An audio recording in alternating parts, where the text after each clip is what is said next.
আসসালামু আলাইকুম বন্ধুরা। তো আপনাকে কেউ যদি ওয়াইফাই থেকে ব্লক করে দেয়, এখন আপনি নিজের ফোন থেকে আনব্লক করে নিতে পারবেন। কোনো ধরনের অ্যাডমিন পাসওয়ার্ড লাগবে না। তো এখানে দেখতে পাচ্ছেন রবিন ওয়াইফাই, সে আমাকে ওয়াইফাই থেকে ব্লক করে রাখছে। এখানে ওয়াইফাই দেখলাম কানেক্ট হচ্ছে না, এখানে ওয়াইফাই দেখলাম কানেক্টিং দেখাচ্ছে। তো এখন আপনাকে আমি আনব্লক করে দেখাবো। তো আনব্লক করার জন্য প্রথমে আপনার ফোন থেকে একটা সেটিং করতে হবে। তো সেটিংটা করার জন্য আপনার ফোন থেকে সেটিং অপশন ওপেন করে দিবেন। তো ওপেন করার পরে নিচের দিকে স্ক্রল করে আসবেন। আসার পরে এখানে দেখতে পাচ্ছেন লেখা রয়েছে ডেভেলপার অপশন। যদি আপনার ফোনে ডেভেলপার অপশন চালু না থাকে তাহলে আপনাকে চালু করতে হবে। তো ডেভেলপার অপশন চালু করার জন্য এখানে লেখা রয়েছে অ্যাবাউট ফোন, আপনি এখানে ক্লিক করে দিবেন।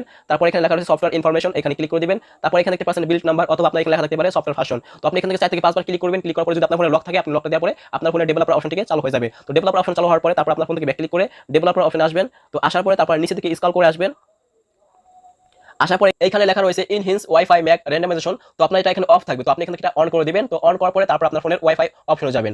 তো আসার পরে আপনি এখান থেকে প্রথমে ওয়াইফাইটি ফরগেট করে নেবেন। আমি এখান থেকে ফরগেট নেটওয়ার্ক করে দিয়েছি। তো তারপরে এখান থেকে ওয়াইফাই পাসওয়ার্ড দিবেন। তো পাসওয়ার্ড দেওয়ার পরে দেখতে পাচ্ছেন ওয়াইফাই এখানে কানেক্ট হয়ে গেছে। তো আপনাকে এইভাবে যতবার ব্লক করবে আপনি ততবার কানেক্ট করতে পারবেন।